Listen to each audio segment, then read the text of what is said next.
بسم الله الرحمن الرحيم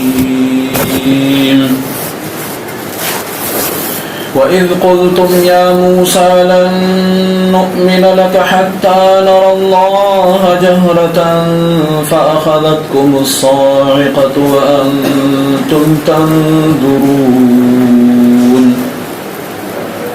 ثم بعثناكم من بعد موتكم لعلكم تشكرون صدق الله العظيم.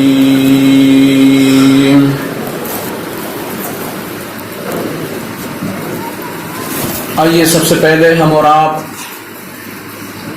پیارے آقا مدینے والے مصطفیٰ صلی اللہ علیہ وسلم کی بارگاہ بے کس پناہ میں درود و سلام کا نذرانہ پیش کر لیں. جس طریقے سے میں درود پاک کے صیغے پڑھاؤں آپ بھی میرے ساتھ مل کر کے درود پاک کے صیغوں کو دہرائیں. الصلاۃ والسلام علیک یا رسول اللہ وعلی آلک واصحابک یا حبیب اللہ. الصلاۃ والسلام علیک یا نبی اللہ وعلی آلک واصحابک یا نور اللہ.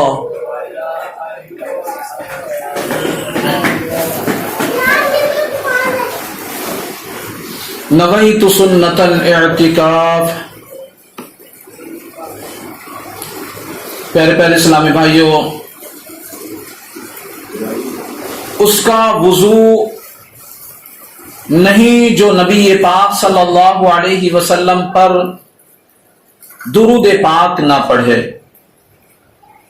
اس کی وضاحت کرتے ہوئے علامہ عبدالرؤف مناوی رحمۃ اللہ علیہ فرماتے ہیں اس شخص کا وضو مکمل فضیلت والا نہیں جو وضو کے بعد نبی پاک صلی اللہ علیہ وسلم پر درود پاک نہ پڑھے.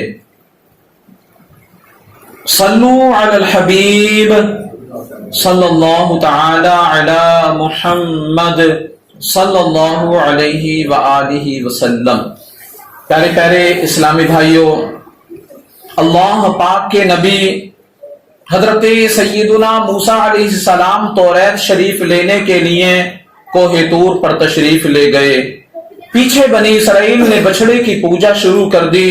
آپ واپس تشریف لائے، انہیں توبہ کروائی. جرم سخت تھا. توبہ کا تقاضا پورا کرنے کے لیے بنی اسرائیل کے 70,000 افراد قتل کیے گئے. اس کے بعد اللہ پاک نے حضرت سیدنا موسیٰ علیہ السلام سے فرمایا بنی اسرائیل کے 70 افراد کو منتخب کیجئے، انہیں لے کر کوہ طور پر تشریف لائیے، یہ اللہ پاک کے حضور معذرت پیش کریں.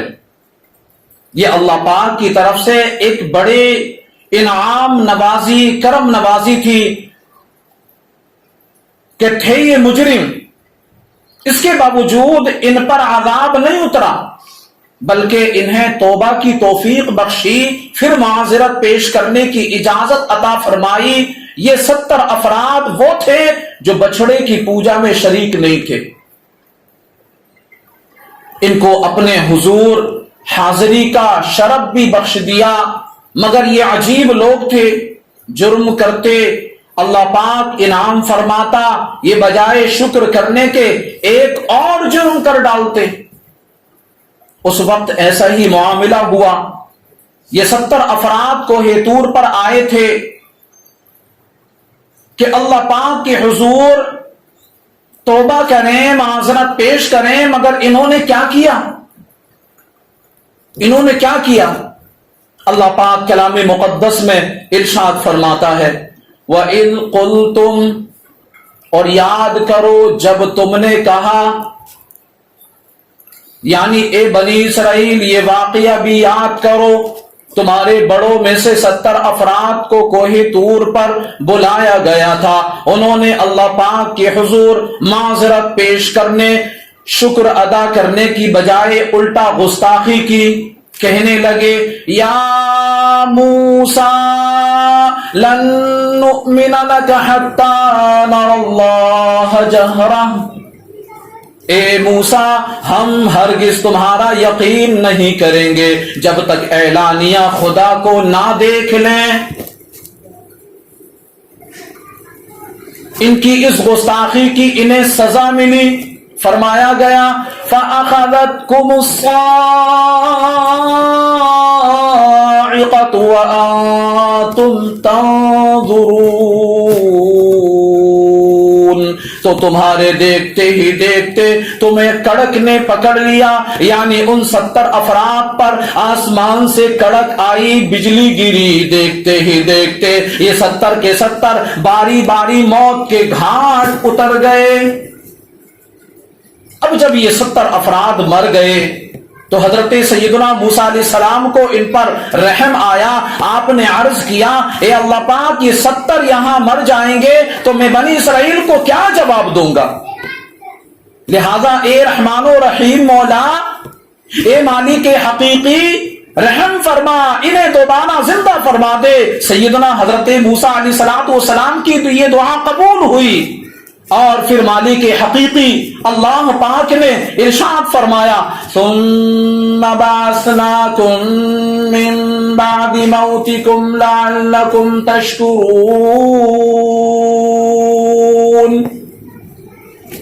پھر تمہاری موت کے بعد ہم نے تمہیں زندہ فرمایا تاکہ تم شکر ادا کرو. سبحان اللہ. پتا چلا اللہ پاک کا قرب رکھنے والوں، محبوب بندوں کی دعا کی برکت سے مردے بھی زندہ ہو جایا کرتے ہیں. یہ اللہ والوں کی برکتیں ہیں. اے میرے پیارے اور محترم اسلامی بھائیوں، یہ قرآنی واقعہ جو ان آیات میں بیان ہوا، اس سے ہمیں 2 بڑی اہم باتیں سیکھنے کو ملتی ہیں. کتنی باتیں سیکھنے کو ملتی ہیں؟ 2 بڑی اہم باتیں ہیں وہ 2. نمبر 1، ان 70 افراد کا مطالبہ وہ کیا تھا؟ قرآن پاک میں ابھی ذکر کیا گیا ان کا مطالبہ کیا تھا. اب ذرا توجہ فرمائیں. ہمیں اللہ پاک کا دیدار کروا دیا جائے، یہ کوئی مطالبہ غلط تو نہیں تھا، پہلی بات. دوسری بات، ان کا مطالبے کا انداز کیسا تھا؟ مطالبہ کرنا کہ اللہ پاک کا دیدار کرا دے غلط نہیں ہے، لیکن انداز غلط تھا. جہاں تک بات ہے ان کے مطالبے کی تو یہ شرعاً غلط نہ تھا. خود اللہ پاک کے نبی حضرت سیدنا موسیٰ علیہ السلام نے بھی یہ مطالبہ کیا تھا. جب کوہ طور پر حاضری ہوئی، عرض کیا رب ارنی، اے میرے رب مجھے اپنا جلوہ دکھا. اللہ پاک نے فرمایا لن ترانی، تو مجھے ہرگز نہیں دیکھ سکے گا. پتا چلا یہ شوق کہ مجھے اللہ پاک کا دیدار نصیب ہو جائے، یہ شوق بہت اچھا ہے. احادیث کریمہ میں اس کی فضیلت بیان ہوئی ہے. محبوب ذیشان مکی مدنی سلطان صلی اللہ علیہ وسلم نے فرمایا من احب لقاء اللہ احب اللہ لقاءہ، جو اللہ پاک سے ملاقات کو پسند کرتا ہے اللہ پاک اس کی ملاقات کو پسند فرماتا ہے. جو اللہ پاک سے محبت رکھتا ہے اور اللہ پاک کی دیدار کا شوق رکھتا ہے، میرے مولا بھی اس سے محبت فرماتا ہے اور اس کو دیدار نصیب فرما دیتا. ایک حدیث قدسی میں ہے اللہ پاک فرماتا ہے فطال شوقهم إلى لقائي وإني إليهم لأشد شوقا.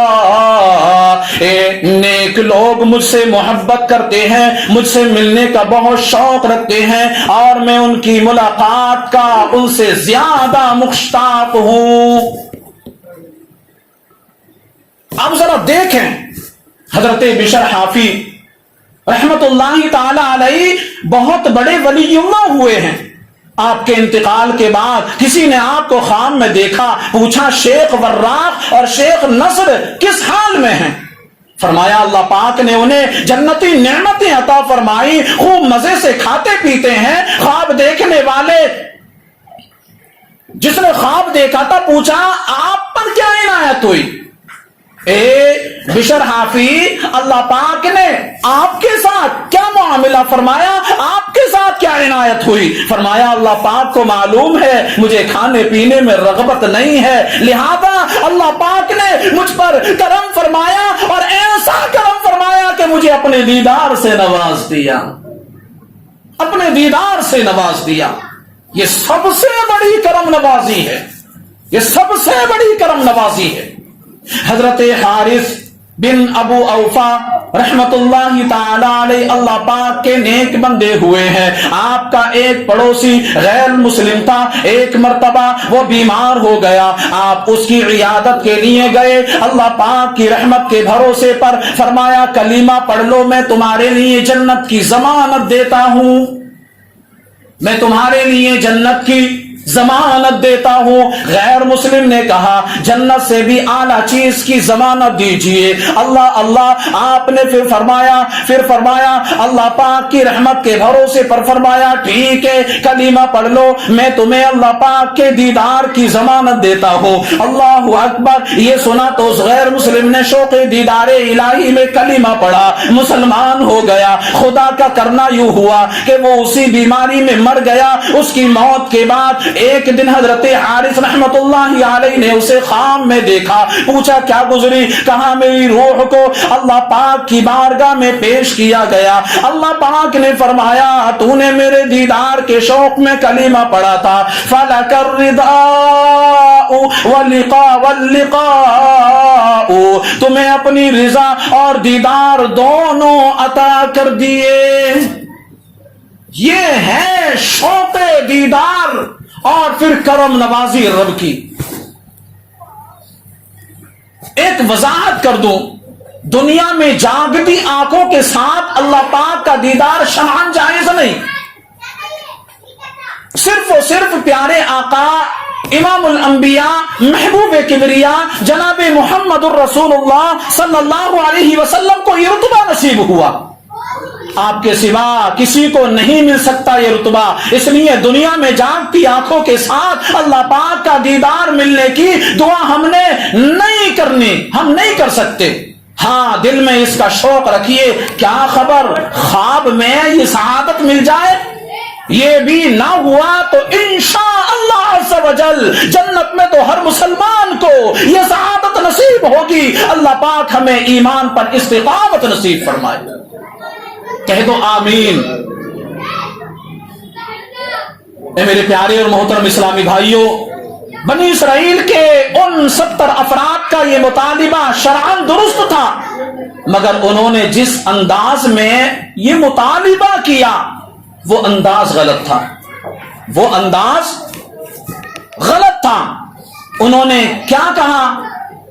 انہوں نے کہا یا موسیٰ لن نؤمن لک حتی نر اللہ جہرتاً, اے موسیٰ ہم ہرگز تمہارا یقین نہ کریں گے جب تک اعلانیہ خدا کو نہ دیکھ لیں. اے موسیٰ جب تک آپ ہمیں اللہ پاک کا دیدار کروا نہیں دیتے ہم آپ کا یقین ہی نہیں کریں گے. یعنی انہوں نے حضرت سیدنا موسیٰ کلیم اللہ علی نبینا وعلیہ الصلوۃ والسلام پر اعتماد نہ کیا. ان کی بات کو ماننے کی بجائے اپنی آنکھ سے دیکھنے کی بات کی. یہی حضرت موسیٰ علیہ الصلوۃ والسلام پر بد اعتمادی تھی جس کی انہیں سزا ملی. اسی وقت آسمان سے سے بجلی گری اور یہ سب موت کے گھاٹ اتار دیے گئے۔ پتا چلا نبی کی زبان پر اعتماد نہ کرنا بہت بڑا جرم ہے، جس کی سزا بہت جلد مل جاتی ہے اور بہت سخت سزا ملتی ہے جس کی۔ پیارے اسلامی بھائیوں، الحمدللہ ہم مسلمان ہیں، ہم مسلمان ہیں۔ مسلمان کا معنی جانتے ہیں کیا ہے؟ اللہ و رسول کے فرمان کے سامنے سر جھکانے والا، یعنی سچا پکا مسلمان وہ ہوتا ہے جو اللہ و رسول کے فرمان کے مقابلے میں اپنے دل، دماغ، آنکھ، کان وغیرہ کی نہیں سنتا، بلکہ جو کچھ فرما دیا جائے اس کو دل کی گہرائیوں سے چپ چاپ آنکھیں بند کر کے مان لیتا ہے۔ اور یہ جو اعتماد ہے، یعنی نبی کے فرمان پر پکا یقین، یہ ایمان کی جان ہے۔ جو اللہ و رسول کے ارشادات پر بن دیکھے ایمان لے آتے ہیں، ان کی تعریف میں اللہ پاک قرآن پاک میں یوں ارشاد فرماتا ہے، الذین یؤمنون بالغیب، وہ لوگ جو بغیر دیکھے ایمان لاتے ہیں۔ اس آیت کریمہ کے تحت مفسر قرآن حکیم الامت مفتی احمد یار خان نعیمی فرماتے ہیں، اللہ و رسول پر اعتماد ہونا ایمان کی حقیقت ہے۔ چیز کو دیکھ کر یا سن کر تو ہر شخص مان لیتا ہے، مگر وہ چیز جو اس سے غائب ہو اور عقل میں نہ آئے، اس کو صرف اس لیے مان لینا کہ وہ رسول اللہ صلی اللہ علیہ وسلم نے فرمائی ہے، یہ اس بات کی دلیل ہے کہ اس کے دل میں اطاعت ہے، اس کے دل میں نبی کی محبت ہے، اس کے دل میں رب کی محبت ہے، اور وہ ایمان کی پختگی کے ساتھ ہے۔ یہ اس چیز کی دلیل ہے۔ مزید فرماتے ہیں، سچ پوچھو تو ایمان کی جان تو یہ ہے کہ امام الانبیاء محبوب کبریا جناب محمد الرسول اللہ صلی اللہ علیہ وسلم کی خبر پر اپنے حواس، آنکھ، کان اور عقل وغیرہ سے زیادہ اعتماد ہو۔ اگر ہم آنکھوں سے دیکھ رہے ہیں کہ اس وقت دن ہے اور نبی پاک صلی اللہ علیہ وسلم فرماتے ہیں اس وقت رات ہے، ہماری آنکھ جھوٹی ہے، نبی کریم صلی اللہ علیہ وسلم سچے ہیں، کیونکہ ہماری آنکھ ہزار دفعہ غلطی کر جاتی ہے مگر ان کا فرمان کبھی غلط نہیں ہوتا۔ جی ہاں، نبی کا فرمان کبھی غلط نہیں ہو سکتا۔ آپ اس کی مثال یوں دیکھیں، حدیث پاک میں ہے، حضرت ابو عبید رضی اللہ تعالی عنہ صحابی رسول، ایک مرتبہ انہوں نے رسول ذیشان مکی مدنی سلطان صلی اللہ علیہ وسلم کی کھانے پر دعوت کی۔ بکری کا گوشت بنایا گیا، کھانا شروع ہوا۔ امام الانبیاء محبوب کبریا جناب محمد الرسول اللہ صلی اللہ علیہ وسلم نے فرمایا، مجھے اس کی دستی یعنی اگلی ٹانگیں دو۔ اچھا، یہاں پر ایک بات یہ بھی بتا دوں کہ پیارے آقا صلی اللہ علیہ وسلم کو دستی کا گوشت بہت پسند تھا، دستی کا گوشت بہت پسند تھا۔ حضرت ابو عبید رضی اللہ عنہ نے دستی پیش کی، کچھ دیر کے بعد آپ صلی اللہ علیہ وسلم نے پھر فرمایا، مجھے دستی دو۔ حضرت ابو عبید رضی اللہ عنہ نے دوسری دستی بھی پیش کر دی۔ نبی پاک صلی اللہ علیہ وسلم نے پھر فرمایا، مجھے دستی دو۔ حضرت ابو عبید رضی اللہ تعالی عنہ عرض کرتے ہیں، یا رسول اللہ صلی اللہ علیہ وسلم، بکری کی کتنی دستیاں ہوتی ہیں؟ یعنی ایک بکری کی اگلی ٹانگیں دو ہی ہوتی ہیں، اور دو میں پیش کر چکا ہوں۔ اس پر رسول پاک صلی اللہ علیہ وسلم نے فرمایا، اس ذات کی قسم جس کے قبضہ قدرت میں میری جان ہے، اگر تم خاموش رہتے تو جب تک میں مانگتا جاتا تم بکری کی دستی مجھے دیتے جاتے، بکری کی دستیاں کبھی ختم نہ ہوتی۔ یہاں دیکھیے کہ صحابی رسول صلی اللہ علیہ وسلم کی کیسی پیاری تربیت کی گئی ہے۔ بکری کی دستیاں دو ہی ہوتی ہیں، میں بھی جانتا ہوں، آپ بھی جانتے ہیں، سب جانتے ہیں کہ دو ہی دستیاں ہوتی ہیں، دو ہی آگے کی ٹانگیں ہوتی ہیں۔ یہ بات بالکل واضح ہے، رسول پاک صلی اللہ علیہ وسلم بھی جانتے ہیں، صحابی رسول بھی جانتے ہیں، لیکن رسول پاک صلی اللہ علیہ وسلم نے تربیت فرمائی کہ آنکھیں دیکھتی کہ آنکھوں دیکھی حقیقت پر نہ جاؤ، میرے فرمان پر بنیاد رکھو، یقین پر بنیاد رکھو، میرے فرمان پر بنیاد رکھو۔ آج اگر تم میرے فرمان پر آنکھیں بند کر لیتے تو میں مانگتا جاتا، تم دیتے جاتے، بکری کی دستیاں کبھی ختم نہ ہوتی، کبھی ختم نہ ہوتی۔ پتہ چلا ہماری آنکھ جو کچھ دیکھ رہی ہے اللہ پاک اور اس کے رسول صلی اللہ علیہ وسلم کا فرمان اس کے الٹ بھی ہو سکتا ہے۔ ایسے بھی ہو سکتا ہے کہ ہماری آنکھ جو دیکھ رہی ہے وہ نہ ہو، اللہ پاک اور اس کا رسول سچا ہے، یقیناً سچا ہے۔ حدیث پاک میں ہے نبی پاک صلی اللہ علیہ وسلم نے ایک عرب کے دیہاتی سے گھوڑا خریدا، وہ بیچ کر مکر گیا اور گواہ مانگا۔ جو مسلمان آتا اعرابی کو جھڑکتا کہ تیرے لیے خرابی ہو، رسول پاک صلی اللہ علیہ وسلم حق کے سوا کیا فرمائیں گے؟ مگر گواہی کوئی نہیں دیتا۔ کیوں؟ کسی کے سامنے کا واقعہ ہی نہیں تھا، اس لیے گواہی کیسے دیتے؟ اتنے میں بات ذرا توجہ کی ہے، سمجھ میں آنے والی بات ہے، توجہ فرمائیں گے تو یقیناً آپ کو بہت کچھ سیکھنے ملے گا۔ یہ معاملہ چل ہی رہا تھا ابھی کہ اتنے میں صحابی رسول حضرت خزیمہ رضی اللہ عنہ حاضر ہوئے اور گفتگو سن کر کہنے لگے، میں گواہی دیتا ہوں کہ تو نے حضور اقدس صلی اللہ علیہ وسلم کے ہاتھ گھوڑا بیچا، تو نے رسول پاک صلی اللہ علیہ وسلم کے ہاتھ گھوڑا بیچا ہے۔ رسول پاک صلی اللہ علیہ وسلم نے ارشاد فرمایا، تم تو موقع پر موجود بھی نہیں تھے، پھر تم نے گواہی کیسے دی؟ عرض کی یا رسول اللہ صلی اللہ علیہ وسلم، میں آپ کی تصدیق سے گواہی دے رہا ہوں۔ اور ایک دوسری روایت میں یوں بھی فرمایا گیا کہ میں حضور اکرم صلی اللہ علیہ وسلم کے لائے ہوئے دین پر ایمان لایا ہوں اور یقین جانا کہ حضور اقدس صلی اللہ علیہ وسلم حق ہی فرمائیں گے۔ میں آسمان و زمین کی خبروں پر حضور کی تصدیق کرتا ہوں، تو کیا اس اعرابی کے مقابلے میں تصدیق نہ کروں؟ میرے نبی نے فرمایا اللہ ایک ہے، میں نے مان لیا۔ میرے نبی نے فرمایا کہ جنت ہے، میں نے مان لیا۔ میرے نبی نے فرمایا دوزخ ہے، میں نے مان لیا۔ بغیر دیکھے جو میرے نبی فرماتے گئے تمام کو میں مانتا گیا۔ اب اگر اس اعرابی نے آپ کی بات کو جھٹلایا ہے اور آپ کہتے ہیں کہ میں نے گھوڑا خریدا ہے اور یہ جھٹلا رہا ہے، تو میں گواہی دیتا ہوں کہ آپ سچے ہیں۔ اس نے بیچا ہے گھوڑا اور آپ نے خریدا ہے، لیکن ابھی یہ مکر گیا ہے۔ اللہ اکبر۔ اب جب یہ گواہی دی تو مسلمانوں مچل جاؤ، میرے آقا صلی اللہ علیہ وسلم کے دربار سے، آپ کی بارگاہ سے انعام کیا ملا ان صحابی کو؟ حضرت خزیمہ رضی اللہ عنہ کو انعام کیا ملا؟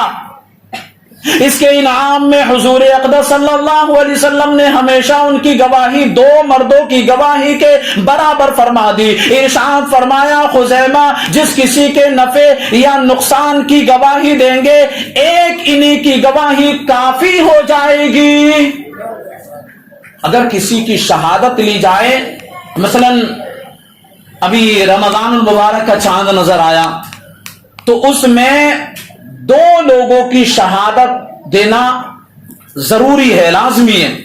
جب تک دو لوگ آ کر کے شہادت نہ دیں تو شہادت قبول نہیں کی جائے گی۔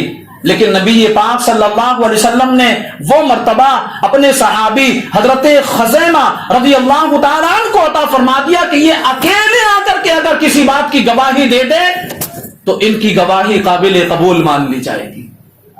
یہ میرے نبی صلی اللہ علیہ وسلم کی عطا ہے۔ بخاری شریف میں روایت ہے، ایک مرتبہ ایک صحابی، سب کہتو رضی اللہ تعالی عنہ، بارگاہ رسالت مآب صلی اللہ علیہ وسلم میں حاضر ہوئے، عرض کیا یا رسول اللہ صلی اللہ علیہ وسلم میرے بھائی کا پیٹ چل رہا ہے، یعنی اسے دست آ رہے ہیں، اسے جلاب ہو رہا ہے۔ سبحان اللہ، صحابہ کرام علیہ رضوان کے انداز دیکھیے، پیٹ چل رہا ہے، دست آ رہے ہیں، جلاب ہو رہا ہے، ڈاکٹر کے پاس جانا چاہیے تھا، اس کا علاج ڈاکٹر کرتا، ڈاکٹر کے پاس جانا چاہیے تھا، لیکن صحابہ کرام علیہم رضوان میں ان پر قربان جانتے تھے کہ سب طبیبوں کے طبیب اللہ پاک کے حبیب ہی ہیں، جو دلوں کو بری عادتوں سے شفا دے سکتے ہیں تو ظاہری بیماریوں سے بھی نجات بخش سکتے ہیں۔ خیر، ان صحابی نے اپنے بھائی کی بیماری کے متعلق عرض کیا، محبوب کریم صلی اللہ علیہ وسلم نے فرمایا اسے شہد پلاؤ۔ کیا فرمایا؟ بلند آواز سے بولو، اسے شہد پلاؤ۔ وہ واپس چلے گئے، اپنے بھائی کو شہد پلایا۔ اب مسئلہ حل ہونے کی بجائے مزید بڑھ گیا، مسئلہ ختم ہو جاتا، افاقہ ہو جاتا، آرام مل جاتا، لیکن مرض بڑھ گیا، بجائے حل ہونے کے مزید بڑھ گیا، یعنی پہلے سے زیادہ دست آنا شروع ہو گئے۔ پھر حاضر ہوئے، محبوب کریم صلی اللہ علیہ وسلم نے پھر فرمایا اسے شہد پلاؤ۔ واپس گئے، دوبارہ شہد پلایا، مسئلہ اور بڑھ گیا۔ تیسری بار حاضر ہوئے، عرضی پیش کی، پھر یہی ارشاد ہوا، واپس گئے، شہد پلا دیا، مسئلہ اور بھی بڑھ گیا۔ چوتھی بار پھر حاضر ہوئے، درخواست پیش کی، فرمایا اللہ پاک سچا، تیرے بھائی کا پیٹ جھوٹا ہے، اللہ پاک کا وعدہ سچا، تیرے بھائی کا پیٹ جھوٹا ہے۔ اللہ اللہ، یعنی مجھے تمہارے بھائی کی بیماری سے متعلق اللہ پاک نے فرمایا ہے کہ اس کا علاج شہد میں ہے، اگر شہد پینے سے بیماری ٹھیک نہیں ہو رہی تو بھی اللہ پاک کا فرمان سچا، قصور تمہارے بھائی کے پیٹ کا ہے، اب کی بار پھر جاؤ اور اسے شہد پلا دو۔ اب کی بار وہ صحابی واپس گئے، شہد پلایا تو انہیں آرام ہو گیا۔ کہہ دو سبحان اللہ، بلند آواز سے کہہ دو۔ اب کی مرتبہ جب رسول پاک کے کہنے پر گئے، شہد پلایا، آرام ہو گیا۔ اب یہاں دیکھیے، ایک تو پیارے آقا صلی اللہ علیہ وسلم کا بے مثل و بے مثال ایمان ہے کہ اللہ پاک نے وحی کے ذریعے یہ فرمایا ہے کہ اس بیماری کا علاج شہد سے ہوگا، مگر 3 بار شہد پلانے کے باوجود علاج نہیں ہوا، آرام نہیں ہوا، تکلیف دور نہیں ہوئی۔ محبوب کریم صلی اللہ علیہ وسلم نے اس پر کیا فرمایا؟ اللہ پاک سچا ہے اور تمہارے بھائی کا پیٹ جھوٹا ہے، یہ میرے نبی نے ارشاد فرمایا۔ معلوم ہوا سیرت مصطفیٰ صلی اللہ علیہ وسلم کا بھی یہی درس ہے کہ ہماری آنکھوں دیکھی بات غلط ہو سکتی ہے، مگر اللہ پاک کا فرمان غلط نہیں ہو سکتا، اللہ پاک کا فرمان غلط نہیں ہو سکتا۔ پھر ان صحابی رسول صلی اللہ علیہ وسلم کے ایمان پر قربان جائیے، ہم ایک بار ڈاکٹر کے پاس جاتے، آرام نہ آئے تو دوبارہ جاتے ہیں، ڈاکٹر دوائی بدل دیتا ہے، کچھ ڈھارس بن جاتی ہے کہ اس دوا سے آرام آ جائے گا، اس سے بھی نہ آئے تو ہم ڈاکٹر ہی بدل دیتے ہیں۔ یہ ہمارا ایمان ہے۔ ایک بار آرام نہ ہوا، دوبارہ پھر گئے، دوائی بدل دی، ہمارے دل اطمینان پاتے ہیں کہ شاید ہو سکتا ہے اس دوائی میں جو بدلی ہے آرام ہو جائے، لیکن پھر بھی اگر آرام نہ ہوا تو ہم کیا کرتے ہیں؟ بلند آواز سے بولو، کیا کرتے ہیں؟ ڈاکٹر بدل دیتے ہیں۔ لیکن قربان جائیں صحابی رسول کے ایمان پر، قربان جائیں ان کے اعتقاد پر، قربان جائیں ان کے یقین پر کہ 1 مرتبہ نہیں، 2 مرتبہ نہیں، 3 مرتبہ نہیں، بلکہ 4 مرتبہ رسول پاک کی بارگاہ میں حاضر ہوتے ہیں اور ہر مرتبہ جا کر کے عرض کرتے ہیں یا رسول اللہ مرض بڑھ گیا، یا رسول اللہ مرض بڑھ گیا، لیکن میرے نبی پھر بھی وہی فرماتے ہیں، اور پھر 4تھی مرتبہ میں اللہ پاک ان کو شفا عطا فرما دیتا ہے۔ انہوں نے ذرہ برابر بھی لغزش ان کے اعتماد میں نہیں آئی، یقین میں نہیں آئی. یہی تو ایمان ہے، یہی تو ایمان ہے. انسانوں کا ایک طبقہ ہے جنہیں اہل فطرت کہتے ہیں. اس سے مراد وہ لوگ ہیں جن تک کسی نبی کی تبلیغ نہیں پہنچی. جیسا کہ حضرت عیسیٰ علیہ السلام کے آسمان پر تشریف لے جانے کے بعد نبی پاک کی تشریف آوری سے پہلے تک کے زمانے کو زمانہ فطرت کہتے ہیں، اور اس زمانے کے لوگوں کو اصحاب فطرت کہا جاتا ہے. قیامت والے دن ان کا حشر کیسے ہوگا؟ کیسے ان کا حشر ہوگا؟ کیا یہ جنت میں جائیں گے یا جہنم کے حقدار ہوں گے؟ اس تعلق سے روایات میں آتا ہے قیامت والے دن ان لوگوں کو جمع کیا جائے گا، اللہ پاک فرمائے گا تم سب جہنم میں چلے جاؤ. یہ اس حکم سن کر ان کے دو گروہ ہو جائیں گے. کتنے گروہ ہو جائیں گے؟ دو گروہ ہو جائیں گے. ایک گروہ تو حکم سنتے ہی جہنم کی طرف دوڑ پڑے گا، دوسرا گروہ عقل کے گھوڑے دوڑانا شروع کر دے گا، کہے گا اے اللہ کریم ہم کس جرم میں جہنم میں جائیں؟ ہم تک تو تیرا دین پہنچا ہی نہیں، ہم تک تو تیرا دین پہنچا ہی نہیں. اب وہ لوگ جو حکم سنتے ہی جہنم کی طرف دوڑ پڑیں گے انہیں واپس بلا لیا جائے گا. کہا جائے گا جیسے آج تم نے حکم مان لیا یوں ہی دنیا تک اگر تم تک دین پہنچتا دنیا میں تو تم وہاں پر بھی مان لیتے، لہذا تم جنت میں چلے جاؤ. اور پھر جنہوں نے اپنے عقل کے گھوڑے دوڑانا شروع کیے تھے، جنہوں نے کہا تھا کہ ہمارا قصور کیا ہے، ان سے حکم ہوا کہ جس طریقے سے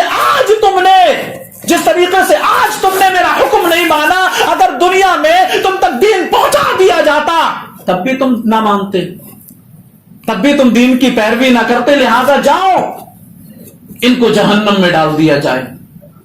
تو پیارے اسلامی بھائیوں، پتہ یہ چلا کہ جو اللہ و رسول کے حکم کی پابندی کرتا ہے، ان کے حکم کو مانتا ہے، یقیناً وہی کامیاب ہے. اصل امتحان ہی یہ ہے کہ کون اللہ و رسول کا حکم چپ چاپ بن دیکھے مان لیتا ہے، کون اللہ و رسول کے حکم کے مقابلے میں عقل کے گھوڑے دوڑاتا ہے. لہذا اللہ و رسول کے فرمان پر دل کی گہرائیوں سے پکا یقین رکھیے. کوئی بات ہماری سمجھ میں آتی ہے تو اللہ پاک کا شکر ادا کرنا چاہیے، اور اگر ہماری سمجھ میں نہیں آتی تو ہماری سمجھ جھوٹی ہے. اللہ و رسول کا فرمان ہماری عقل سے بہت اونچا ہے، اسے مان لینا چاہیے. اللہ پاک ہم سب کو قرآن و سنت کے مطابق زندگی گزارنے کی توفیق عطا فرمائے. پیارے محترم اسلامی بھائیوں، ہمیں چاہیے کہ ہم سنتوں کے قریب آ جائیں، اور اس کے لیے ضروری ہے کہ ہم اچھی سنگت اختیار کریں، اچھے لوگوں کا قرب اختیار کریں، ان کی صحبت اختیار کریں. الحمدللہ آج کے اس پرفتن دور میں دعوت اسلامی ایک نعمت سے کم نہیں ہے. الحمدللہ دعوت اسلامی کا سنتوں بھرا اجتماع ہر جمعرات کو سپارہ گاؤں یعنی برہان چوک کے پاس غوثیہ مسجد میں عشاء کی نماز کے بعد ہوا کرتا ہے، اور اس میں الحمدللہ اصلاحی بیان ہوتا ہے جو دلوں کو چھو جانے والا ہوتا. کئی ایک ایسے اسلامی بھائی جو پہلے شرابی تھے لیکن ان اجتماعات کی برکت سے وہ نمازی بن گئے. کئی ایک وہ تھے جو چوریاں کرتے تھے لیکن آج وہ محافظ بن گئے. کیسے؟ مبلغ بن کر کے لوگوں کے ایمان کی حفاظت کرنے میں لگے ہوئے.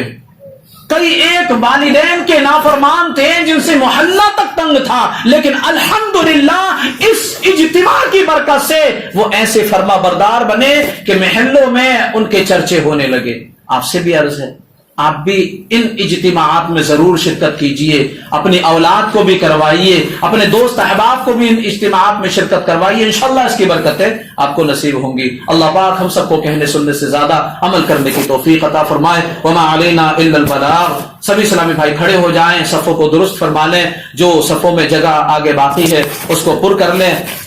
جو پیچھے والے اسلامی بھائی ہیں فوراً آگے بڑھ جائیں تاکہ جو آنے والے پیچھے اسلامی بھائی ہیں ان کو بآسانی جگہ مل سکے.